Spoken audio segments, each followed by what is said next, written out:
안녕하세요. 예.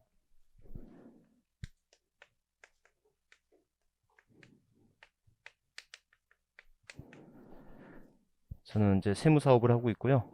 세법을 강의하고 있습니다. 자, 그래서 여러분들 이제 공부를 하기 전에, 시작하기 전에 이제 공부 방법이라고 해야 될까? 여러분들 여기서 부산 가는 방법 많죠? 뭐 비행기 타고 가도 되고, 기차 타고 가도 되고, 자가용 몰고 가도 되고, 그죠? 그래서 정말 수많은 공부 방법이 있을 텐데 그 수많은 공부 방법 중에서 이런 방법도 있으니까 한번 얘기를 들어보시라고 제가 말씀을 드리는 거예요. 여러분들 우리가 1차 과목이 이제 민법하고 개론이 있고 2차 과목이 뭐가 있어요? 과목은 아시죠? 2차 과목이 중개사법, 공법, 공시, 세법이죠. 이렇게.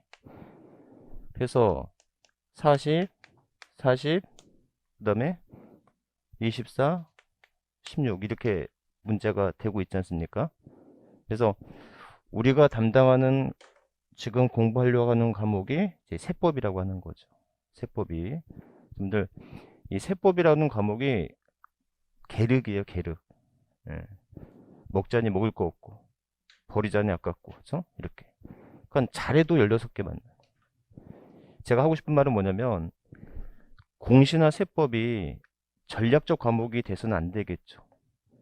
세법을 100점 맞아야 40점인데 이게 전략적 과목이 돼서는 안 되지 않겠습니까? 그렇죠? 그러면 2차 과목에서 어쨌든 전략적 과목이 되려면 중개사법이나 공법이 어찌됐건 전략적 과목이 돼야 되겠죠. 제 경험을 이제 제가 수업을 시작할 때마다 최초마다 계속 이런 말씀을 드리는 건데, 여러분들 제가 이제 군대를 제대하고 나서요, 이제 세무사 시험을 준비하려고 학원을 갔더니 선배들이 그러는 거예요. 여러분들 세무사 시험에서는 이제 세법이라고 하는 과목이, 그다음에 회계학이라고 하는 과목이 정말 어렵거든요. 대신에 이제 상법이라는 과목은 좀 쉬워요. 상법이라는 과목이 있었는데 이 상법이라는 과목이 상대적으로 좀 쉬웠어요. 그래서 선배들이 얘기를 하는 거예요. 야, 동우야, 공부를 해봤더니 상법은 시험 보기 한 달 전에만 공부를 해도 막말로 개나 소나 90을 맞는다는 거예요. 상법이 그만큼 쉽다는 걸 그렇게 얘기를 하는 거예요. 그거는 시험 한 달 전까지 세법이나 회계학 공부를 하다가 나중에 한 달 남겨놓고 상법 공부하면 돼. 라고 했는데 선배들이 그러니까 저도 그런갑다 하고 상법책을 딱 폈는데 어려워요. 지네는 쉬웠는데 저는 어렵더라고요. 그래서 첫 해는 이제 그렇게 실패를 하고요. 저 작전을 바꿔가지고 상법을요 먼저 많이 공부를 했어요. 상법을 먼저 많이 공부를 하다 보니까 이게 얼마나 좋았냐면 나중에 정말 상법책이 한 1000페이지 됐거든요. 근데 시험 보기 전까지 보니까 상법은 진짜 뭐 반나절이면 그 상법 공부를 좀 마무리, 그 복습을 할 수 있을 정도로 그 정도 되더라고요. 근데 그게 더 좋았던 이유가 뭐냐면 시험 막바지 갈수록 세법이나 회계학 공부량이 더 많았다는 거예요. 그러니까 제가 하고 싶었던 말은 뭐냐면 여러분들 지금 딱 생각해 보세요. 여러분들이 누누이 들을 거 앞으로도 계속 들을 거예요. 뭐가 제일 중요해요? 우리 중개사 공부 중에서 민법이죠, 민법. 아무래도 여러분들 다 법이야, 다 법. 다 법이지 않습니까? 여러분들 민법이 되게 중요해요. 그러니까는 민법을 뭐라고 해요? 민법을 4월 달까지는 민법을 잡아야 돼. 응? 4월 달까지 민법만 잡아. 그럼 나머지 공부는 따라올 수 있다. 물론 그것도 있잖아요. 공부 방법인데 여러분들 민법을 천년의 법이라고 한대요. 그러니까 천년 동안 만들어진 법을 여러분들이 4개월, 1년 만에 그 민법을 공부를 해서 잡을 수가 있습니까? 제가 항상 하는 말인데 민법이 여러분을 잡지 여러분이 민법을 못 잡는단 말이죠. 아셨죠? 민법은 시험 끝날 때까지 공부를 하고 있어야 돼. 시험장 가서도 공부를 하고 있어야 될 과목 민법이라는 거죠. 그러니까 민법을 언제까지 잡고 언제까지 마무리를 하고 나중에 나머지 공부를 하겠다라고 하는 그 자체가 이미 틀렸단 말이에요. 제 말 이해하셨죠? 그러니까 민법은 민법은 꾸준히 계속해서 공부를 하고 있어야 될 과목이고 언제까지 잡겠다라고 하면 안 된다고요. 아셨죠? 민법하고 개론은 그만큼 꾸준히 해야 된다고. 그러면 그렇지 않기 때문에 여러분들 결과적으로 이제 공부를 해보시면 알겠지만 아무래도 이 중개사법이 조금 쉬워요. 아무래도 고득점을 얻을 수 있는 대표적인 과목이 중개사법이란 말이죠. 그러니까 이 중개사법을 내년 1월부터 시작하겠다 그러지 마시고 지금부터라도 중개사법의 공부량을 조금만 더, 그러니까 민법을 넘어서 하라는 소리가 아니고 민법을 공부하면서 시간을 좀 더 내가지고 여러분들이 전략적 과목이라고 생각하는 거, 오히려 공법이면 공법일 수도 있는데 일반적으로 중개사법이 쉽다면 그 중개사법을 최대 90점 이상 맞을 수 있는 실력을 미리 만들어 두면 시험 합격하는 게 더 빨라질 수 있다라는 거죠. 아셨죠? 이렇게. 그래서 이게 진실이다, 저게 진실이다 그런 게 문제가 아니고 진실은 여러 개가 있을 수 있는데 그 중에서 여러분들이 어느 공부 방법을 채택하느냐 요걸 먼저 좀 기억하시라고. 아셨죠?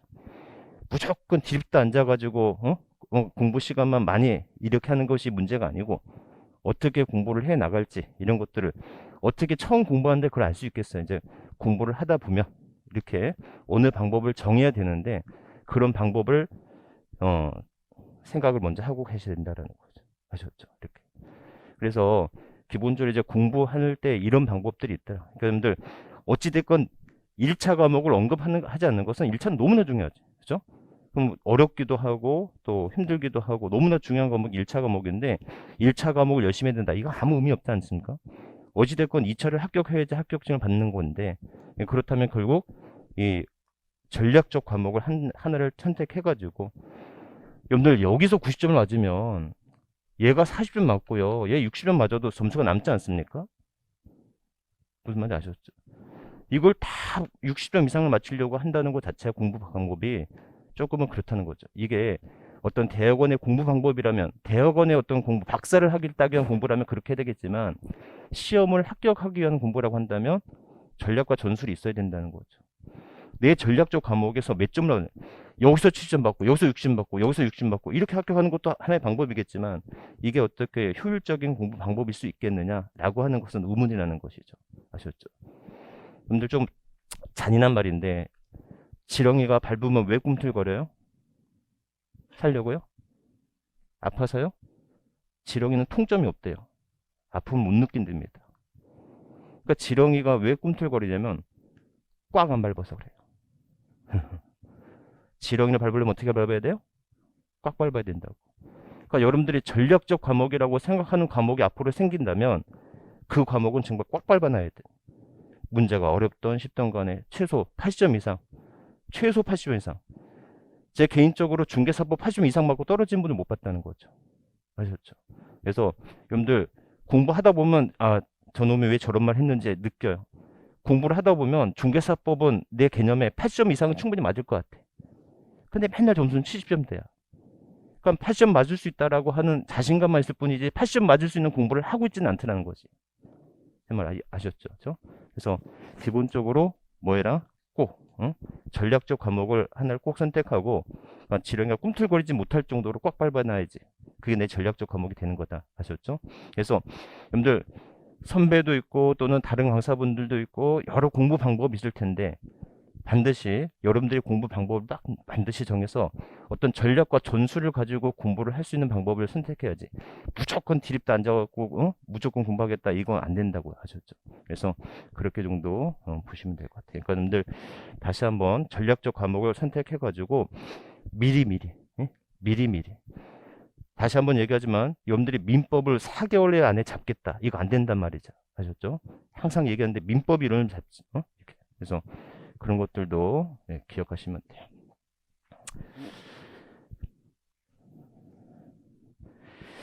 자, 그리고 또 하나. 여러분들 왜 중개사 공부하시려고 오셨어요? 왜 이 공부를 왜 하셨어요? 왜 하게 됐어요? 취업하려고요? 그래서 한번 생각해 보시면 내가 왜 이 나이에 이게 굳이 이거 안 해도 먹고 살 것 같은데 굳이 이 공부를 시작했을까라고 하는 그런 게 있더라는 거죠. 물론 취업도 있을 수 있고 그런 것도 있을 수 있는데 여러분들 우리가 보통 재테크라고 합니다. 재테크라고 하죠. 그 재자가 재물재거든요. 우리가 생각하는 재테크가 뭐예요? 우리가 생각하는 재테크. 쌀 때 사가지고 비쌀 때 파는 게 재테크죠. 자, 그러면 여러분들 재물재의 나흘산이거든요. 그러니까 재테크라고 하는 것도 있지만 산테크라고 있다는 거죠. 그러니까 재테크는 약간 정적이야. 묻어뒀다가 커지면 팔고. 그럼 산테크는 뭐냐면 여러분들, 산테크는 내가 일을 안 하고 있어도 나한테 계속 들어올 수 있는 수입원을 만들어 놓으면 그것도 하나의 행복한 일이지 않겠습니까? 그럼 내가 가만히 있어도 나한테 들어올 수 있는 일이 뭐가 있을까? 뭐가 있을까요? 대표적으로 임대료겠지. 임대료. 두 번째, 연금이겠죠. 네. 그래서 기본적으로 산테크를 만들어 놔야 됩니다. 내가 일하지 않아도 나한테 계속해서 고정된 수입이 있을 수 있다면 그 얼마나 좋은 행복한 일이겠어요. 그죠? 이렇게. 자, 그렇다면 또 하나가 뭐가 있냐면 자격증이라는 거. 공인중개사 자격증. 이거 아무것도 아닌 것 같은데 여러분들 많은 공인중개사 있지만 그건 이제 또 별개 일이죠. 나가서 영업을 하고 하는 것은 또 별개 일인데 있고 없고는 분명히 차이가 있더라는 거죠. 제 거래처에 그 65세에 65 드신 여성 공인중개사 사장님이 계세요. 그분이 1년에 매출 찍는 것만 거의 8천에서 1억을 찍습니다. 그 8천이고 1억이고 이게 뭐 돈을 많이 번다 그런 걸 떠나서 65세 여성분이고 이미 경력 잔들이 돼 있는 분인데 혼자서, 그렇죠? 뭐 직원을 두지도 않고 혼자서 그렇게 하면서 자기가 그 나이 많은 나이도 아닐 수 있지만 얼마나 인생이 행복하겠습니까? 그렇지 않겠습니까? 그러니까 그래서 뭐냐면 결과적으로 여러분들 자격증을 갖고 하는 거하고 안 갖고 할 수도 있지만 그 차이는 분명히 있을 수 있다는 거죠. 그러니까 왜 공부를 해야 되느냐라고 한다면 이 자격증은 여러분들 그 공인중개사가 된다고 해서 막 장밋빛 인생이 펼쳐지고 그런 건 아니겠죠. 그 내부에서는 또 경합을 해야 되고 그러다 보니까 영업적인 문제도 있고 그러다 보니까 문제가 있을 수 있는데 내가 나중에 돼서 은퇴를 하고 나서라도 내가 내 일을 갖고 큰 돈은 알지어도 꾸준히 벌 수 있는 그런 어떤 일이 있다면 이건 정말 행복한 일이 아니겠냐는 거죠. 그래서 왜 공부를 해야 되는지, 내가 이 공부를 왜 하는지 이것도 좀 더 좀 생각을 해보시고 또 어떻게 방법을 공부해야 되는지 이것도 정도 좀 생각을 해보시라는 겁니다. 아셨죠? 이렇게. 자, 그래서 세법이라고 하는 과목이 이제 이런 거다라고 하는 거를 한번 이제 설명해 볼게요. 여러분들 뭐 지금 책을 갖고 공부를 하는 건 아니고 좀 왔다 갔다 할 건데 볼게요. 여러분들 우리가 오피스텔 그냥 건물 하나 산다고 할까요?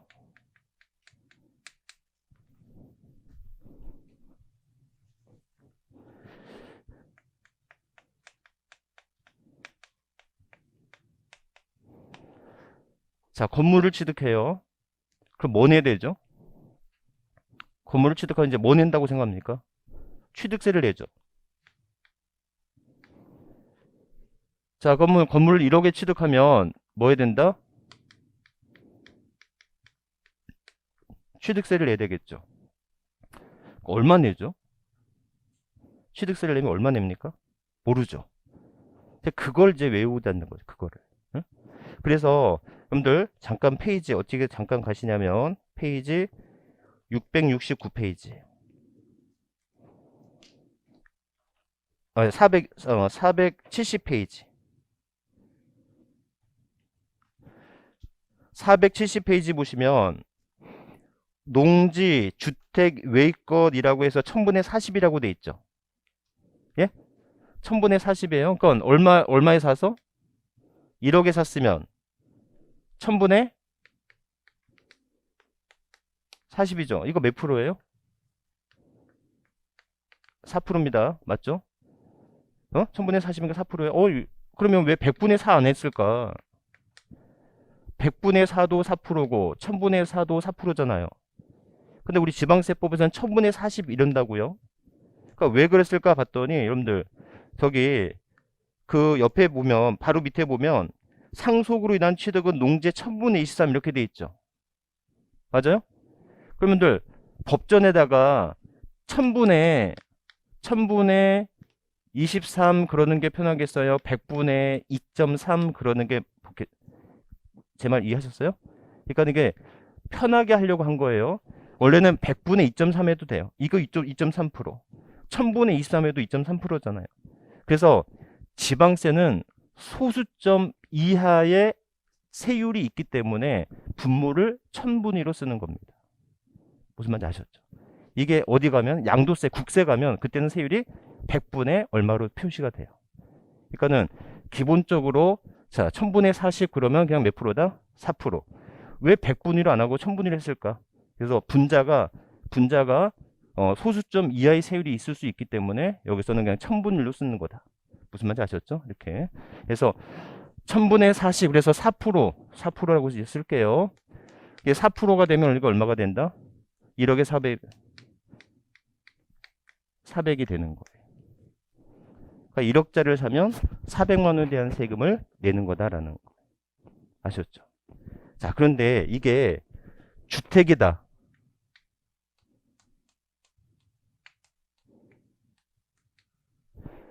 주택의 취득이다라고 하면 469페이지 잠깐만 가보실래요? 그냥 여러분들 세법이 이런 과목이다 이렇게 하는 거지 뭐 여기서 뭘 공부하려고 하려고 하지 마세요. 그냥 대충 이런 게 세법이다 라고 하는 거 말고 하시면 됩니다.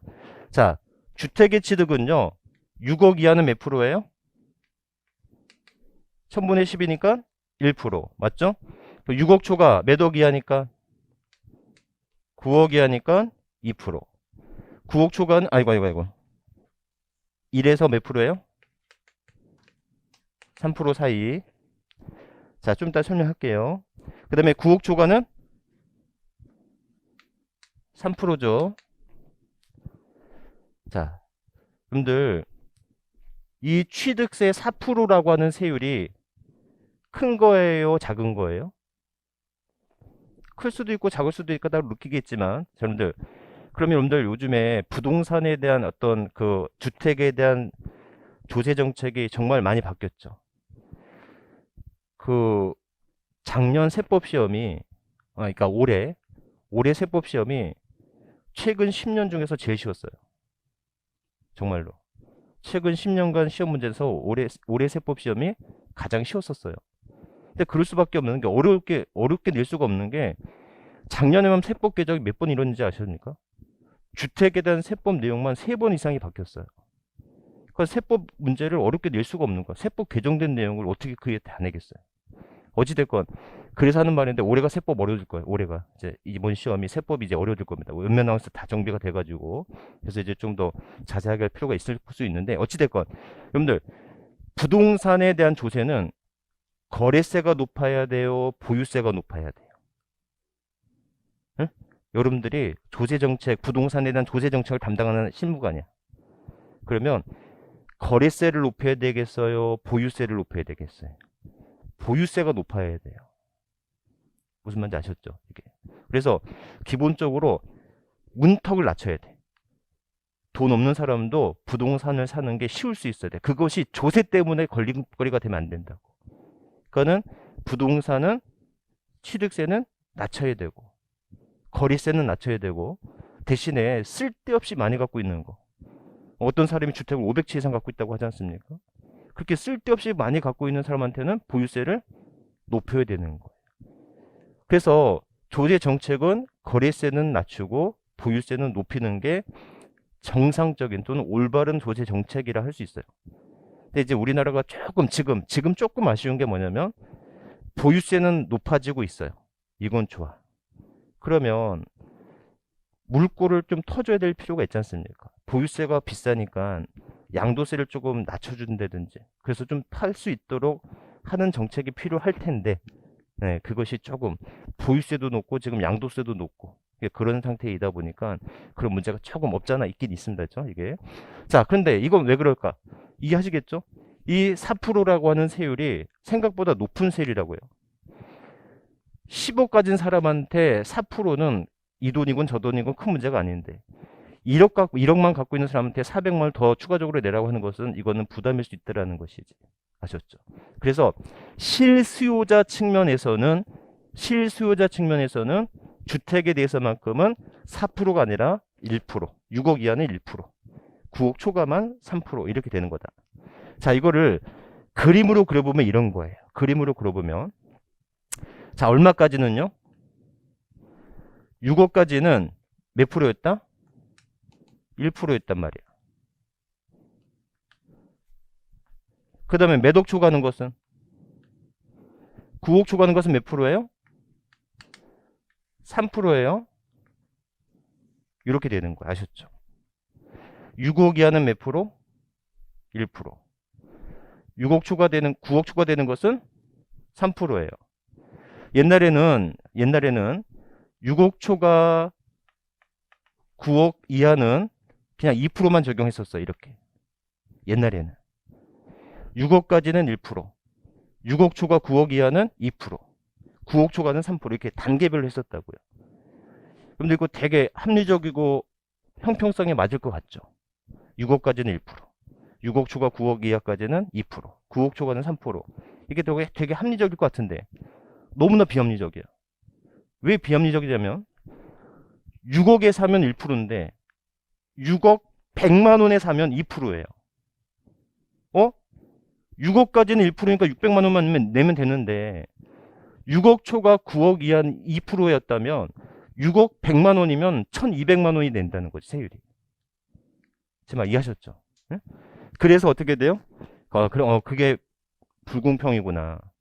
그래서 6억 초과 9억 이하는 이렇게 거기 보시면 뭐라고 돼 있어요? 취득 당시 가액 곱하기 3억 분의 2 이렇게 돼 있죠. 여러분들 이 기울기가 뭐겠어요? 이 기울기가 몇 억? 3억. 사이가 2%겠지. 제 말 이해하셨죠? 그래서 6억 초과 9억 이하일 때는 이 기울기가 3억 분의 2%만큼 증가한다는 거예요. 그러니까 만약에 여러분들 7억 5천이야. 7억 5천에 대한 취득세 세율은 보나마나 몇 프로겠습니까? 딱 중간이니까 3억과 1%의 중간이 몇 프로가 되겠어요? 2%가 되겠지. 아셨죠? 한번 해볼까요? 7억 5천 곱하기 3억 분의 2% 여기에서 마이너스 3% 하면 답은 뭐 당연히 얼마가 나올까? 2% 나올 거라는. 2.5에 2%는 5. 5%에서 3 빼면은 2%가 되질 거예요. 이해하셨죠? 이렇게. 그래서 이런 세율을 뭐 외워다 이렇게 하는 것은 나중 문제고 왜 이렇게 만들어졌는지만 기억하면 된다. 자, 지금 제가 하고 싶은 말은 뭐냐면 우리가 건물을 갖고 있거나 또는 건물을 취득하거나 주택을 취득했을 때 어떻게 세금을 내느냐 이제 이걸 공부하는 건데 중요한 건 얼마야. 얼마를 내는 게 얼마야 하는 것을 지금 공부하고 있는 거예요. 그래서 보통 1억짜리 샀으면 얼마 내고 보통 건물을 1억짜리 샀으면 4%를 냈는데 주택을 취득했을 때는 1주택을 낸다고 가정했을 때 기본적으로 6억이 할 때 6억 초과 9억이 할 때 9억 초과할 때 이런 세금 정도를 내게 된다라는 거예요. 아셨죠? 이렇게. 자, 그래서 이런 취득세를 내게 되고요. 자, 그리고 여러분들이 이 건물을 또는 이 주택에 대해서 전세권을 설정해 주고자 해요. 세입자가 전세권을 설정해 준다고요. 여러분들 보통은 전세권 주택에 대해서는 전세권 설정하지 않지만 강남에는 보증금이 10억이 넘어간단 말이죠. 그때는 당연히 전세권 설정을 받을 수밖에 없지 않겠습니까? 세입자가. 그러면 전세권을 설정하려면 내는 세금이 뭐예요? 등록 면허세인 거예요. 아셨죠? 그래서 등기부 등본에 전세권자라고 해서 전세권에 관한 등기가 있어야지만 될 거 아닙니까? 그렇죠? 그때 뭐 내야 된다? 등록 면허세를 내야 된다. 그럼 얼마 내야 돼? 만약에 전세 금액이 역시 1억이다 라고 한다면 전세권에 대한 등록면허세 얼마를 내야 되느냐는 거예요. 아셨죠? 그 내용이 여러분들 페이지 잠깐만 가보세요. 페이지 481페이지.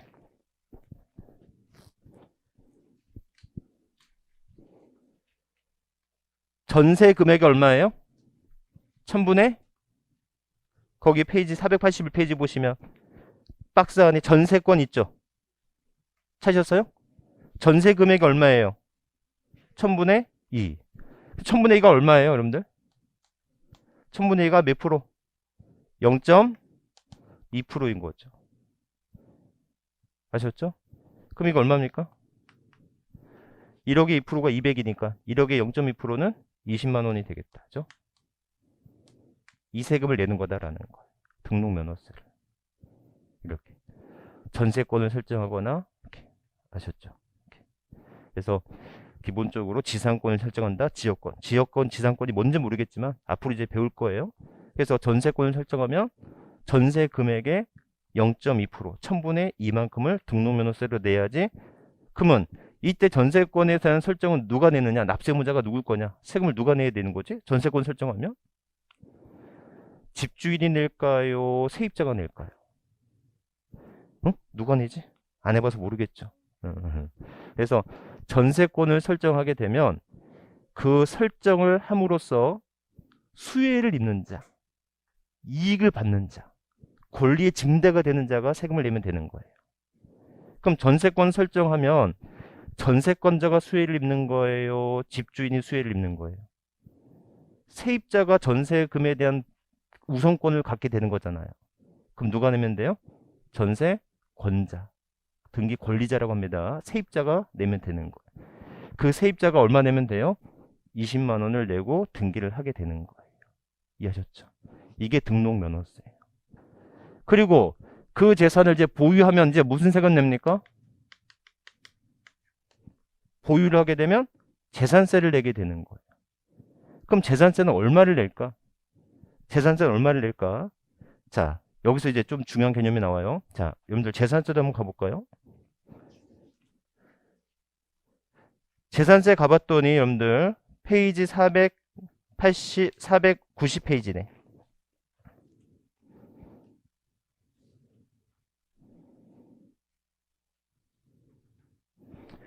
자, 여러분들 3번에 봤더니 페이지 490페이지 보세요. 490페이지 맨 마지막에 봤더니 건축물 해놓고 주택 이외의 건축물의 세율 이렇게 돼 있죠. 찾으셨어요? 그러면 그 일반 건축물이 얼마예요? 1000분의 2.5죠. 0.25%입니다.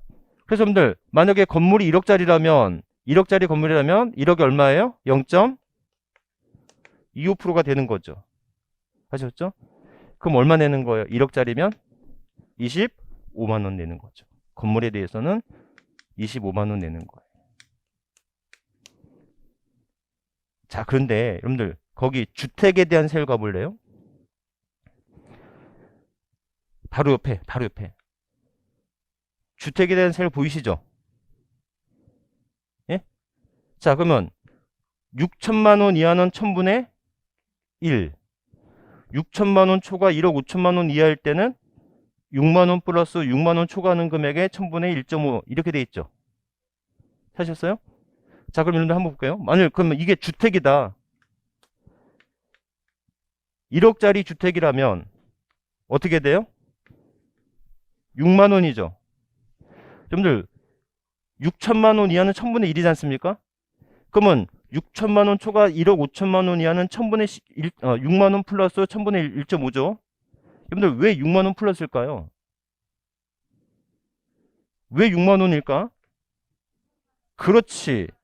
6천만 원에 곱하기 0.1%니까 이게 6만 원일 거라고요. 무슨 말인지 아시겠어요? 그리고 얼마에? 4천만 원에 몇 프로?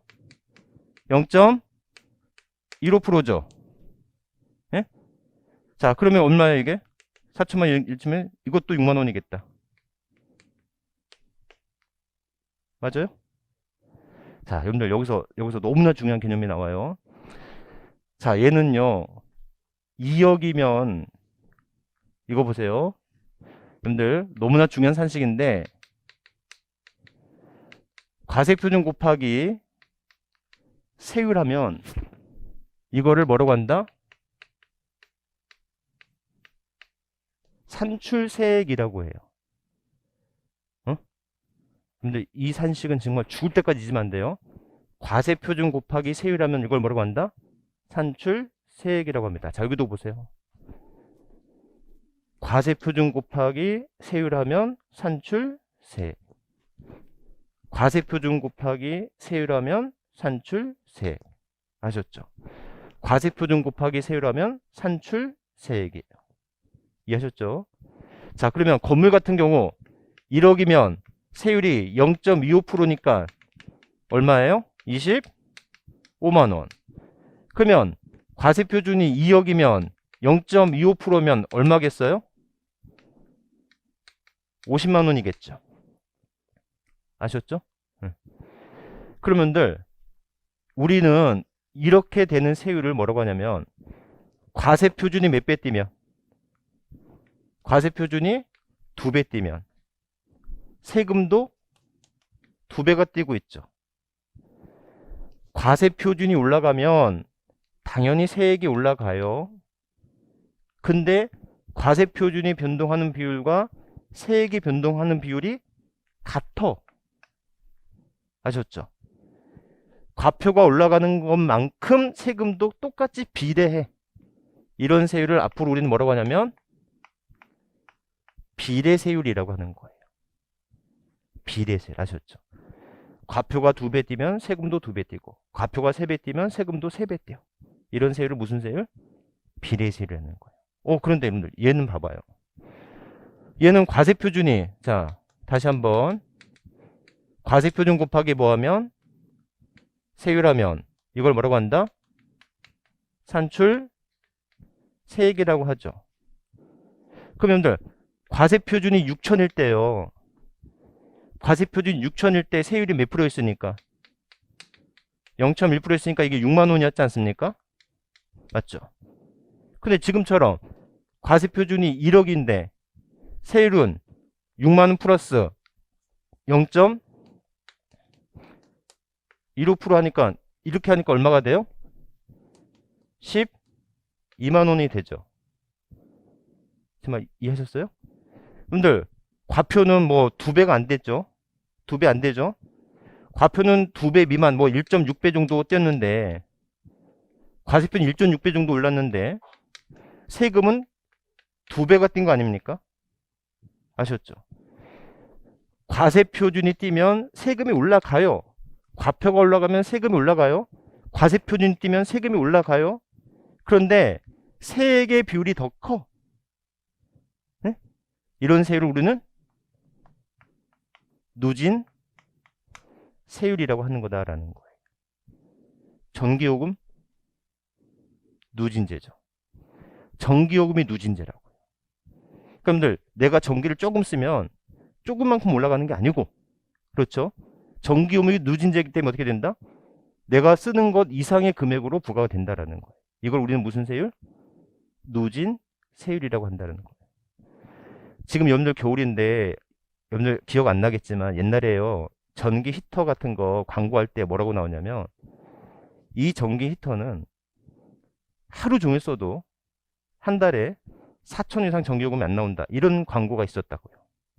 그런 광고 이제 과장 광고를 해서 안 되거든요. 근데 왜 안 되냐?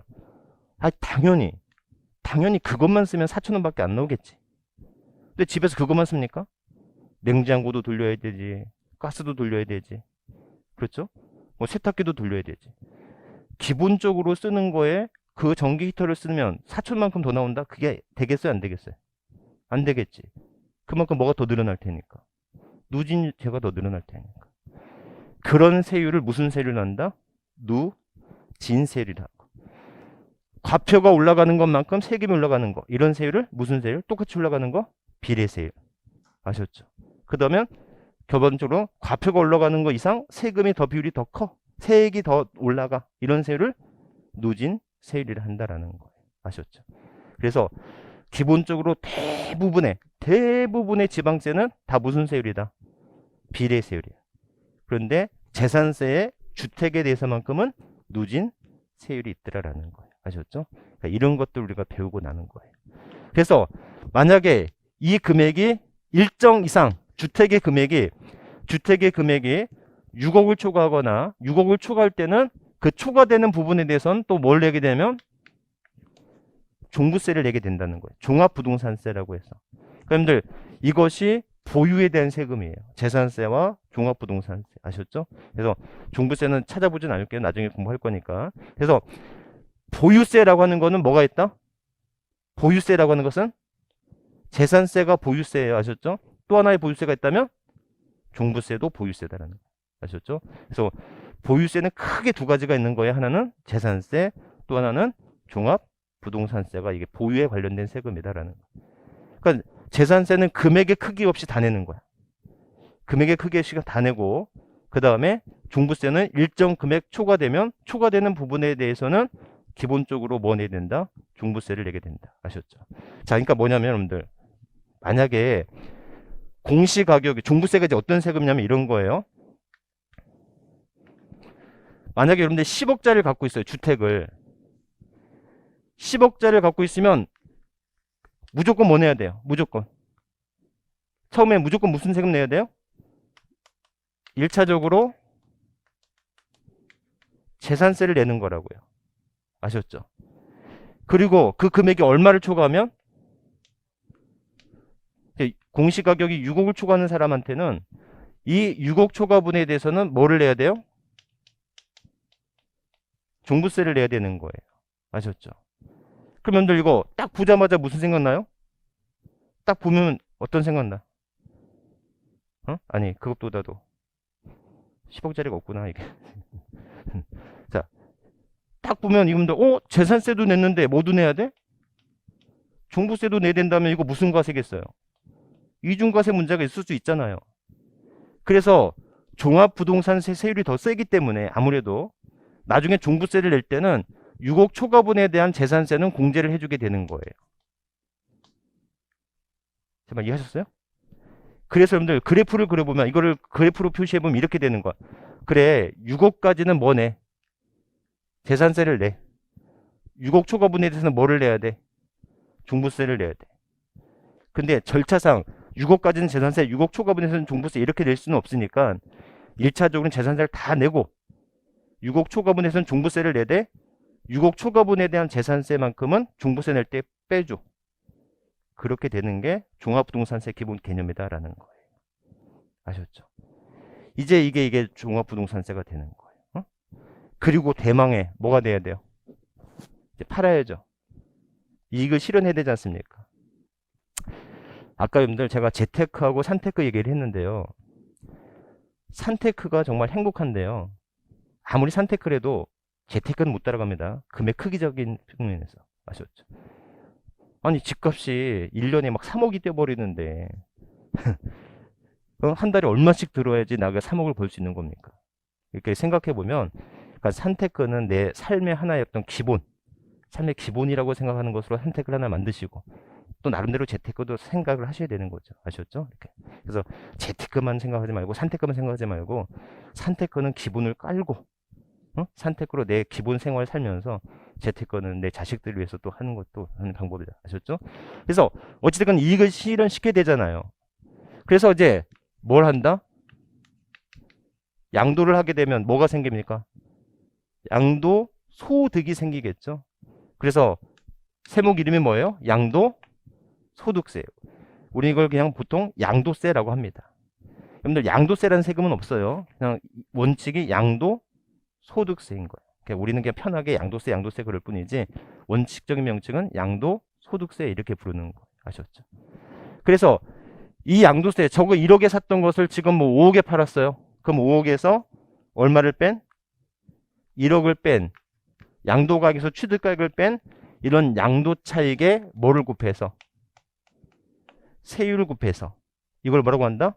산출 세액이라 하는 거예요. 여러분들 우리가 배워야 될 앞으로의 이런 과목들이에요. 취득을 했을 때 취득세 내고 거기에 이제 등기를 하고 싶었을 때 등록면세를 내고, 그걸 보유하고 있을 때 재산세나 또는 종부세를 내야 되고, 그걸 팔았을 때 양도 소득세를 내야 되는 거. 이걸 배우는 거라고요. 자, 그러면 여러분들 생각해 보시면 뭐가 있냐면 여러분들, 자, 그러면 취득세를 내야 되는 물건이 뭐가 있지? 취득세를 내야 되는 물건이 뭐가 있을까? 예? 김치 냉장고 샀을 때 취득세 냈어요? 안 냈어요? 예? 안 냈어요? 포함되어 있나? 바보같이. 응? 그래서 부가가치세는 포함되어 있지만 김치 냉장고 샀을 때 취득세는 내지 않죠. 그렇지. 자동차 사면 취득세 내죠. 주택 사면 내죠. 네? 상가 사면 내죠. 그럼 그거를 토지 사면 취득세 내죠. 자, 그래. 그러면 취득세를 내고 안 내고는 우리 경험으로 판단해요? 아니죠. 취득세를 내야 되는지 안 내야 되는지는 법에 정해져 있겠죠. 그걸 우리는 뭐라고 하면 과세 대상이라고 해요. 법에 과세 대상이 정해져 있어. 자동차를 보유하고 있으면 재산세 내요? 안 내죠. 대신에 뭐 내죠? 자동차세 내죠. 자동차는 재산 아닌가? 자동차는 재산 아닌가? 재산이긴 하죠. 자동차는 당연히 재산인데 여러분들, 법적으로 자동차는 소비재이지 재산의 개념이 아닌 거예요. 우리나라 사람은 자동차가 큰 재산 목록 1호 중에 하나지만 법률적으로는 자동차는 뭐다? 소비재라고요. 그러니까 자동차에 대해서는 재산세를 부과하지 않죠. 그렇죠? 우리나라는 특별히 자동차세라는 세금을 부과할 뿐이고, 그래서 그럼 재산세 과세 대상 뭐가 있지? 그렇죠. 이렇게. 그래서 재산세 과세 대상은 토지, 건물, 주택, 선박, 항공기로 법률로 이렇게 정해져 있어. 아셨죠? 이렇게. 그래서 제가 항상 하는 얘기인데, 여러분들, 선박에 대한 재산세를 내는 사람이 옆에 있으면 친하게 지내세요. 아셨죠? 선박에 대한 재산세를 내고 있으면 친하게 지내도 돼요. 이게. 자, 어찌됐건 뭐를 사고, 뭐를 등기를 하고, 뭐를 보유하고, 뭐를 팔아야지 세금을 내는 거야. 과세 대상에 법으로 정해져 있다고요. 아셨죠? 두 번째, 그럼 누가 내는 거지? 뭐가 필요합니까?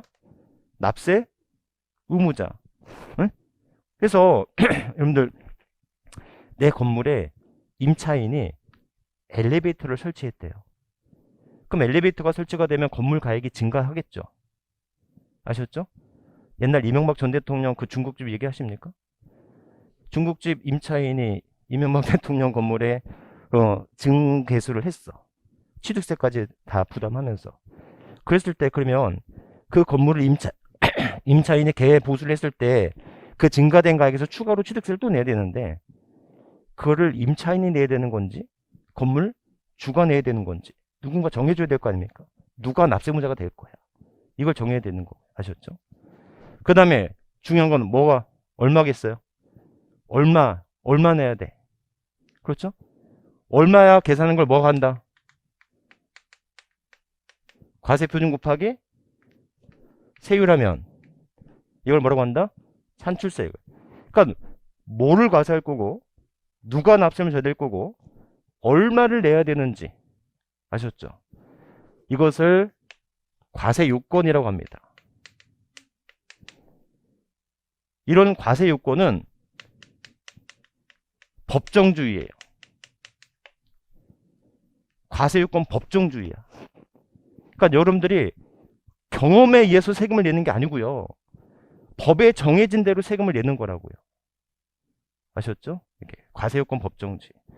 그래서 우리가 앞으로 배워야 될 게 뭐냐면, 자, 그래, 좋아. 취득세는 뭐를 과세하는 세금이야? 뭐를 샀을 때 내는 세금이야? 그리고 취득했을 때 누가 납세를 져야 돼? 건물주가 아닌 임차인이 시설물 설치했을 때 누가 내야 돼? 이걸 법으로 정해줘야 되겠죠. 그리고 중요한 거, 그 중요한 멘트 있잖아요. 얼마면 돼? 예?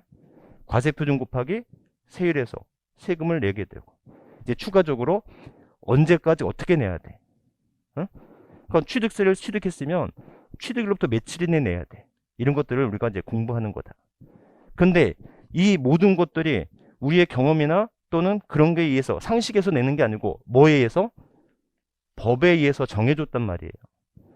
과세요건 뭐다? 법정주의라는 거예요. 그러니까 우리가 공부할 때는 항상 생각해야 돼.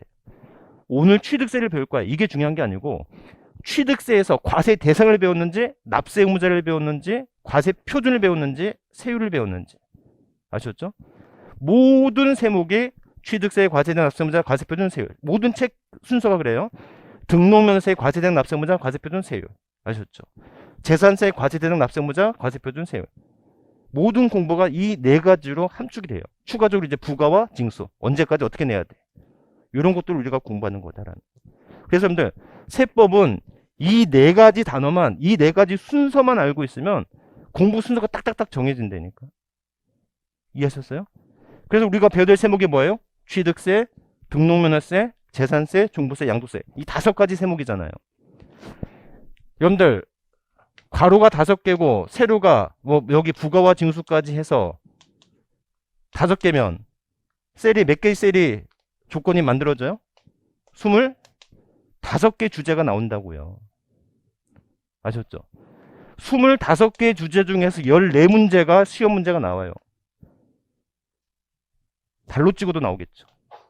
25개 주제 중에 14개만 나오니까 반타작 이상 나오는 거 아닙니까? 나머지 2문제는 오늘 배우게 될 조세 총론. 여기서 이제 2문제가 추가적으로 나오게 된단 말이에요. 아셨죠? 이렇게. 그래서 여러분들 과세 대상, 납세 의무자, 과세 표준, 세율 이렇게 공부하는 게 이 순서대로 모든 세목을 이 순서대로 공부를 할 거다라는 거예요. 응? 그래서 그렇게 어렵지 않아. 세법은 그렇지 않은데 어렵지 않은데 물론 시험 보는 거하고 공부하는 거 좀 다르긴 하지만 이런 차이로 공부를 하게 된다. 아셨죠? 근데 여기서 또 하나 기억하실 건 뭐냐면 법정이거든요. 법에서 정한 거예요. 법에서 정하다 하는 것은 무슨 주의냐면 열거주의예요. 네? 열거주의는 뭐 하라는 거예요? 암기하라는 거예요. 세법은요. 이해하는 과목 아니에요. 세법은 암기해야 돼요.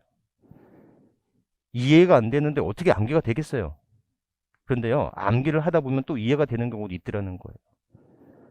절대 공부하는 방법에 있어서요. 이해만 하고 넘어가지 말고요. 외워야 돼요. 시험 공부는 암기입니다. 아셨죠? 먼저 이해했다가 나중에 암기해. 이런 것도 하나의 공부 방법이겠지만 여러분들 내가 이해했는데요. 내가 어떻게 이해했는지가 까먹어지는 거가 있다고요. 그래서 시험 공부는 무조건 암기입니다. 네? 무조건 암기예요. 그래서 어떻게 이해가 안 되는데 암기가 되겠어 라고 하지만 암기하는 노력을 지금부터 하셔야지 나중에 또 암기가 된단 말이에요. 외웠다 여러분들 그거 아세요? 뭐 그냥 잔소리인데 여러분들 그 어떤 지식적 능력은요 암기를 했을 때 암기가 최대 3일을 못 간답니다. 어떤 학습적인 능력, 학습적인 어떤 암기는 공부는요 일반적으로 3일을 못 간대요. 그러니까 여러분들 앞으로 공부하시면서 가장 그 현타라고 할까? 뭐 그런 말이 있어요. 뭐 현실 자각 타임이라든지 뭐. 그게 뭐냐면 아이고 외웠는데 잊어버려. 옛날 같지 않다는 거죠. 아주 그걸 뼈저리게 느낄 겁니다. 그렇죠? 그러니까 아무리 머리가 좋은 사람도 3일을 못 간다는 거예요. 응? 그런데 그래도 외워야 되는 이유가 뭐냐면 이때 암기할 때 하루가 걸렸다면요. 한 번 외우고 두 번째 외울 때는요. 그 반밖에 안 된다는 거예요. 세 번째 올 때는 그 반의 반도 안 된다는 거예요. 제 말 이해하셨죠? 그래서 여러분들 시험 공부는요. 암기고 그 암기는 결국 계속 반복하는 거예요. 외우고 잊어버려. 외우고 잊어버려. 괜찮아. 아셨죠? 잊어버리는 것에 대해서 그런 스트레스 받지 말라고요. 그러니까 잊어버려요. 또 외워. 근데 그 외울 때 전에 외웠던 시간에 반밖에 안 된다는 거예요.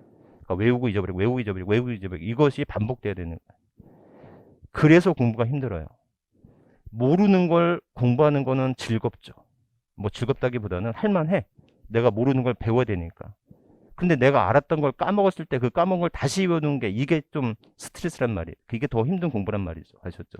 그래서 세법을 여러분들 암기의 바다라고 해요. 세법을 암기의 바다라고 합니다. 우리가 보통 암기 그러면 공법이라고 할 텐데 세법도 만만치 않게 암기할 때가 많다. 왜? 과세 요건이 법으로 정해져 있는 걸 우리가 어떻게 그걸 이해하면서 공부를 한다는 거예요. 법으로 정해져 있는 거를. 아셨죠?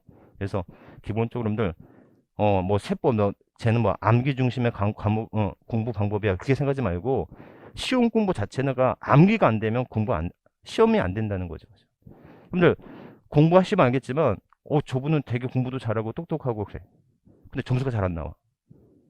99.9% 암기를 안 해서 그렇다는 거죠. 시험 공부는 무조건 암기라는 거예요. 아셨죠? 이렇게. 그래서 어떻게 이제 공부해야 되는지는 또 차근차근 공부하도록 하고, 자, 오늘 결론. 오늘 결론. 첫 번째 시간의 결론인데, 과세 요건만큼만 순서를 기억하자. 세법은 무조건 이 공부로 끝나요. 자, 첫 번째 과세 대상, 납세 의무자, 과세 표준, 세율, 부가와 징수. 아셨죠?